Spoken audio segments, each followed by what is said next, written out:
Alors bonjour à vous tous, bien-aimés de Seigneur. Je suis heureux de présider au fait ce début de service de Sainte-Seine. C'est pour moi une première.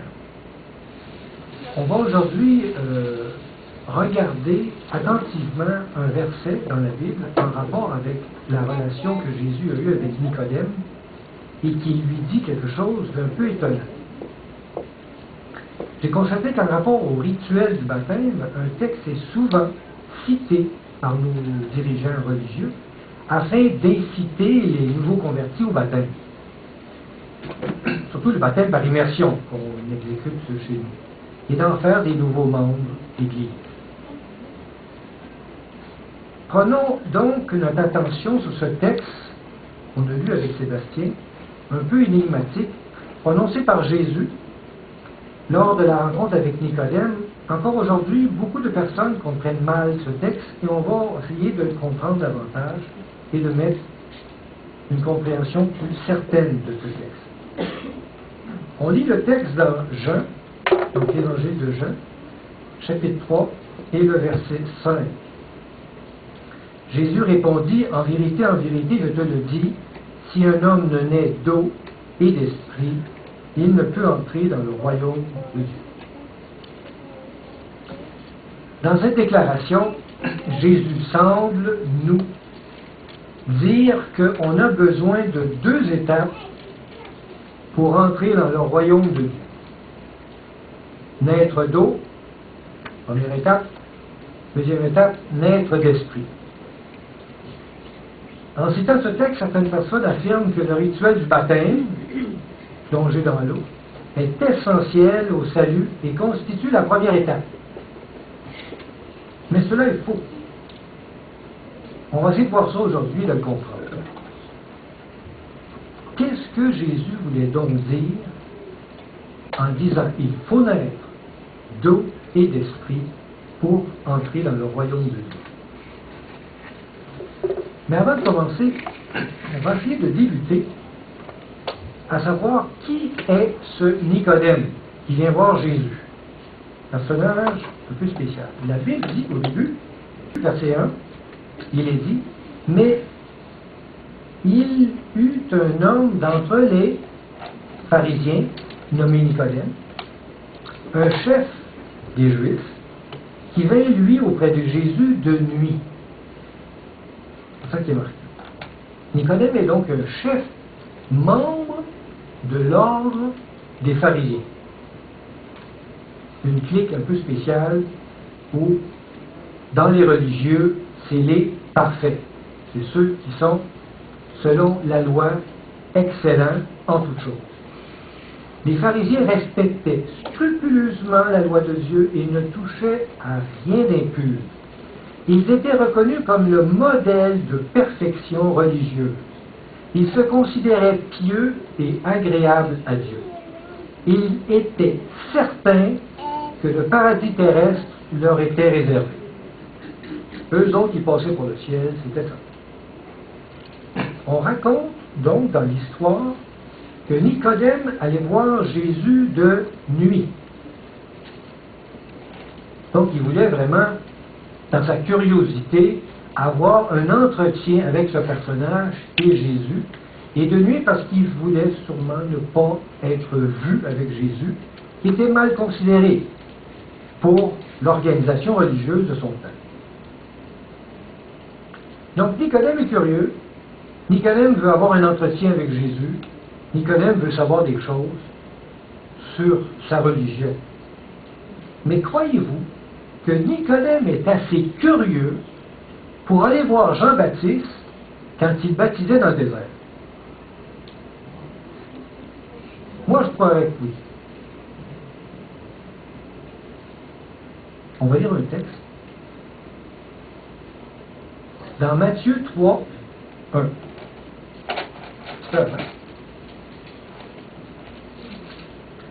C'est dit, en ce temps-là parut Jean-Baptiste, prêchant dans le désert de Judée. Il disait, repentez-vous car le royaume des cieux est proche.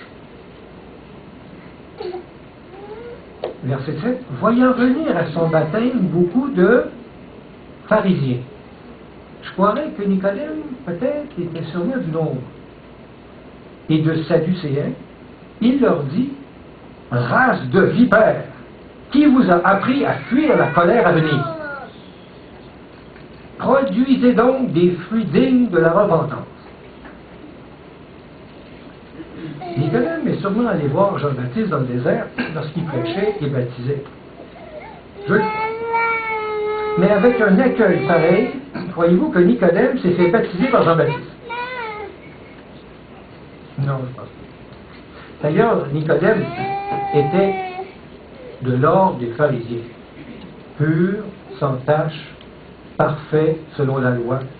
Donc je ne pense pas qu'il se sentait avoir le besoin de repentance.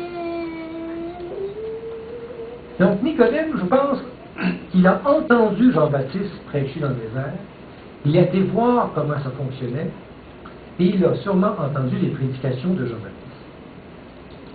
Mais que représente le baptême de Jean-Baptiste? Un baptême où on immergeait dans l'eau. Jean-Baptiste le disait lui-même. On peut lire ça dans les Actes.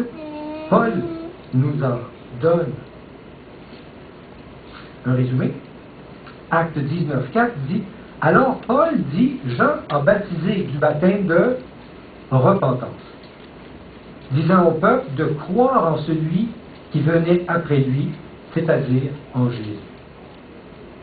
Donc le baptême de Jean-Baptiste, c'est un baptême de repentance.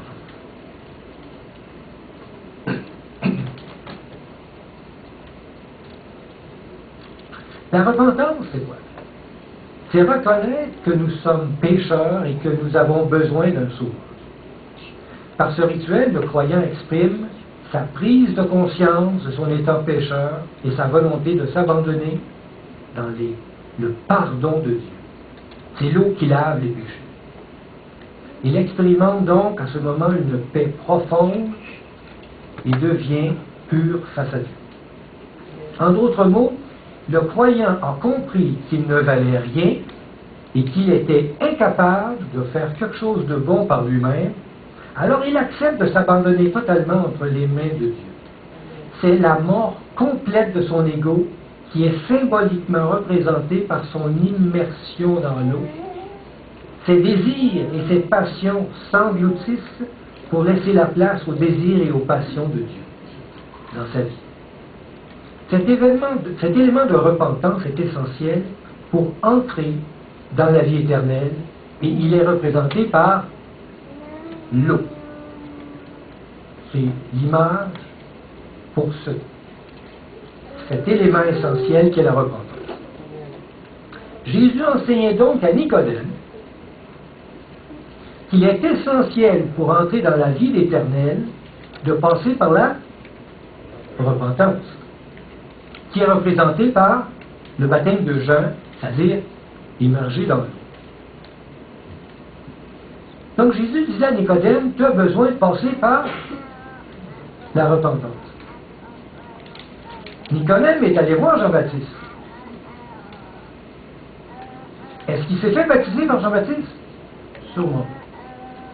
Alors Nicodème n'avait pas passé par cette étape, n'est-ce pas? Et Jésus est en train de vouloir lui dire que ça ne sert à rien d'aller plus loin.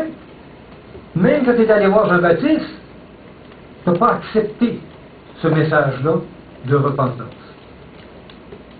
Alors, si tu viens me voir, pourquoi tu vas en savoir plus? On comprend un peu? Mais quand Nicodème est allé voir Jean-Baptiste, il a sûrement appris d'autres choses.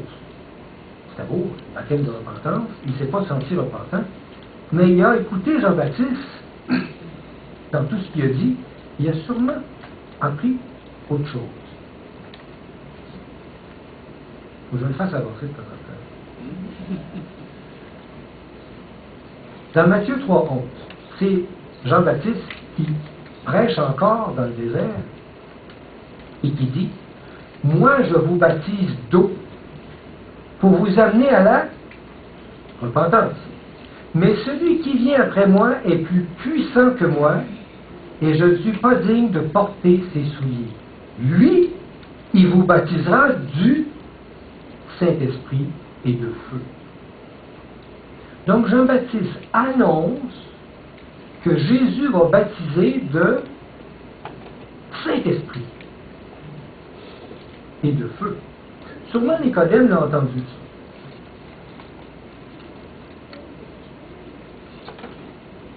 Donc, Jean-Baptiste exprime que le baptême du Saint-Esprit viendrait par Jésus.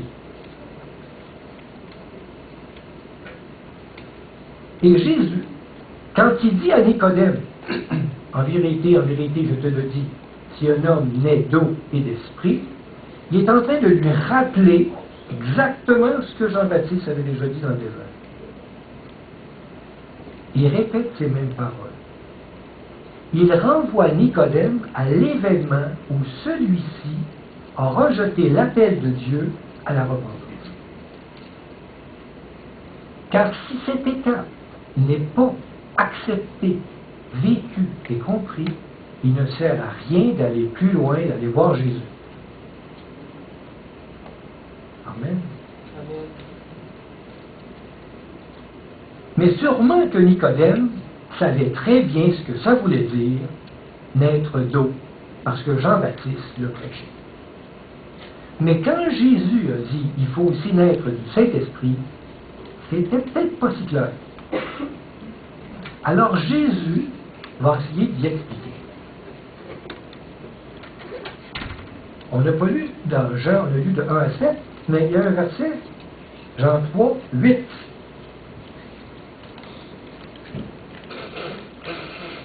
Il dit à Nicodème, le vent souffle où il veut et tu en entends le bruit, mais tu ne sais d'où il vient, ni d'où il va.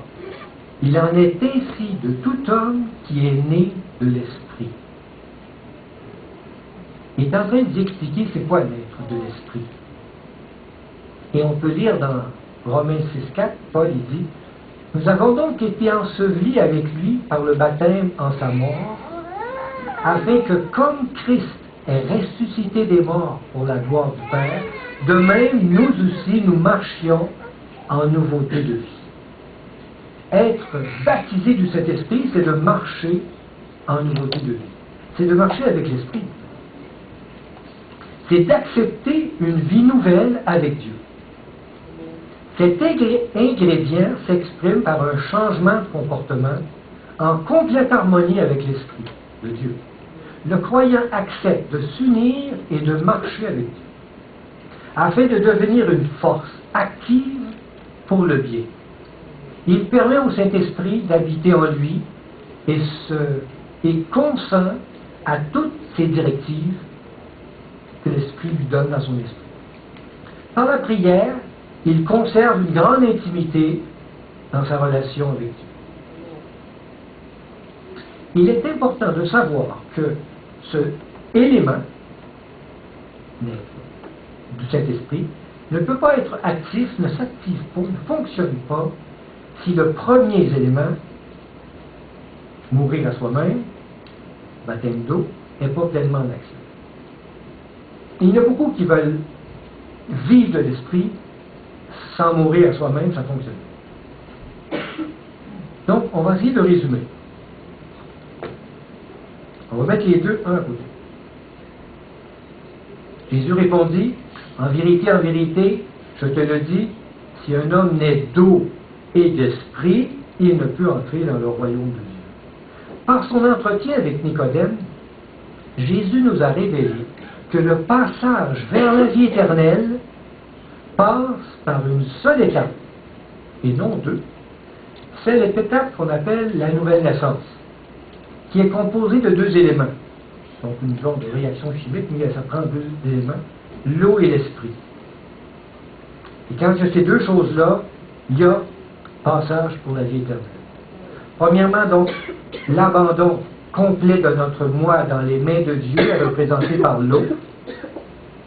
Et on y ajoute, l'acceptation d'une vie nouvelle avec Dieu est représentée par l'Esprit. Notre résurrection en nouveauté de Dieu. Donc, en résumé, l'eau représente une purification par notre abandon à son processus de lavement. On accepte son pardon. Et l'esprit représente l'acceptation de notre volonté de marcher avec Dieu. On meurt et on ressuscite en nouveauté de vie. Deux éléments dans un seul processus de revivre. Donc, la clé d'accès à son royaume est donc formée par l'alliage de ces deux éléments qui est représenté par une nouvelle naissance. Mais qu'est-ce qu'il a répondu, Nicodème? Quand Jésus il a fait comprendre c'était quoi naître de l'esprit, il comprenait sûrement ce que ça voulait dire naître de l'esprit. Alors, Nicodème lui dit, comment cela peut-il se faire? Alors, Nicodème n'avait pas l'air à savoir comment ça se faisait. Et Jésus lui répondit, tu es le docteur en Israël et tu ne sais pas ces choses. Alors, Jésus répond d'une autre façon. Il dit, c'est pas normal que tu ne saches pas. Tu es celui qui doit enseigner comment ça marche, ça. Naître de nouveau, puis accéder au royaume. Tu es celui qui, dans Israël, doit dire à tout le monde qu'est-ce qu'il faut faire, puis tu me poses la question comment ça fonctionne. Jésus est un peu... il lance un reproche. Donc, problématique dans l'Église de Dieu, en relation avec comment on fait pour aller au ciel. Ce petit échange entre Jésus et Nicodème nous dévoile que les plus grands religieux, les plus grands théologiens, les docteurs de la loi ou même les prêtres ne connaissent pas cette chose élémentaire de savoir comment la nouvelle naissance se produit-elle. Même aujourd'hui. Ne sachant pas cela, ils nous enseignent des choses pernicieuses qui ne mènent pas au royaume de Dieu. Par exemple, bon, si tu reçois un quelconque sacrement, tu vas aller au ciel. Ce qui est faux. Si tu tombes en transe ou tu parles en langue, ça va être bon pour toi pour le ciel, c'est la preuve. C'est faux.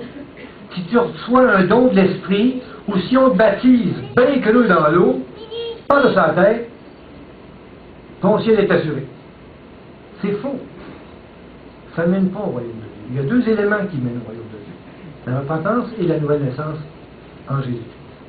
Alors, quelle est la vérité? Que devons-nous faire pour avoir ces deux éléments? Le savez-vous, vous?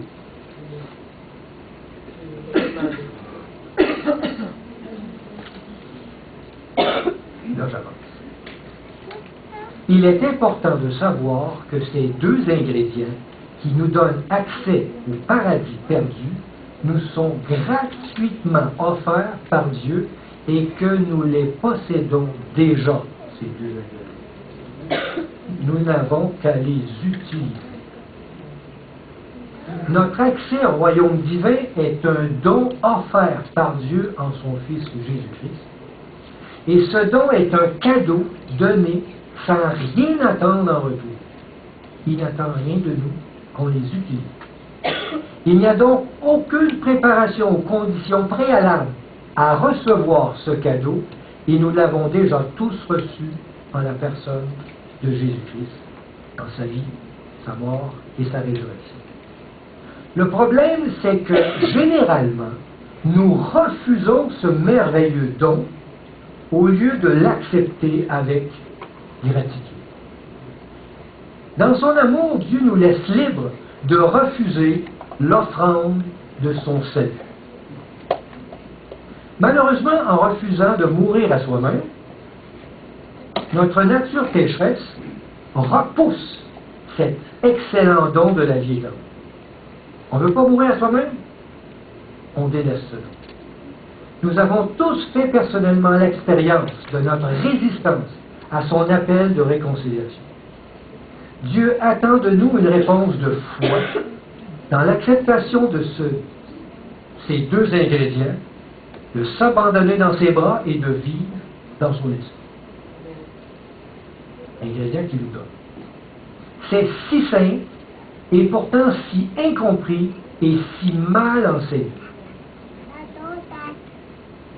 Jésus a vécu cette expérience, n'est-ce pas? De s'abandonner à soi-même et de revivre dans l'esprit. Il nous demande de vivre la même expérience. On lit dans Romains 6, verset 10, « Car il est mort et c'est pour le péché qu'il est mort une fois pour toutes. Il est revenu à la vie et c'est pour Dieu qu'il vit. Ainsi vous-même, regardez-vous comme mort au péché et comme vivant pour Dieu en Jésus. Que le péché ne règne donc point dans votre corps mortel et n'obéissez pas à ses convoitises. Ne livrez pas vos membres au péché comme des instruments d'iniquité, mais donnez-vous vous-même à Dieu comme étant vivants de mort que vous étiez, et offrez à Dieu vos membres comme des instruments de justice. Car le péché n'aura point de pouvoir sur vous, puisque vous êtes non sous la loi, mais sous la grâce que Dieu vous offre. Amen. La mort et la résurrection de Jésus nous permet d'expérimenter dès maintenant cette nouvelle naissance par notre mort et notre résurrection en Jésus. Aujourd'hui même, ici même, le Seigneur nous appelle tous à vivre, à renouveler cette expérience de délaisser le péché et de vivre dans la sainteté en communion totale avec lui. Amen. Désirez-vous vivre cette expérience? Amen. Moi oui. Et Jésus disait, puis prenant le pain et ayant rendu grâce, il le rompit et leur donna en disant, ceci est mon corps qui est donné pour vous. Faites ceci en mémoire de moi. Un service de Sainte-Sainte va suivre après cette méditation. Dans ce rituel, le symbolisme de boire le vin et de manger le pain est une expression de votre volonté, du désir que vous avez de mourir à vous-même et de revivre dans l'Esprit de Dieu. Comme pour le baptême, ces deux éléments vont être une expression concrète de votre volonté de vouloir mourir à vous-même et de revivre avec l'Esprit. Comme l'eau au baptême de Jean, le vin représente votre repentance, et comme l'Esprit au baptême de Jésus, le pain représente votre nouvelle vie en Jésus, qui est une image de la mort et de la résurrection de notre Seigneur. Ceux qui désirent vivre ou revivre cette expérience de la nouvelle naissance peuvent l'exprimer dans le service de Sainte-Sainte qui va bientôt suivre. Amen. Alors que Dieu vous bénisse dans cette expérience maintenant. Je demanderai à Sébastien d'officier ce service.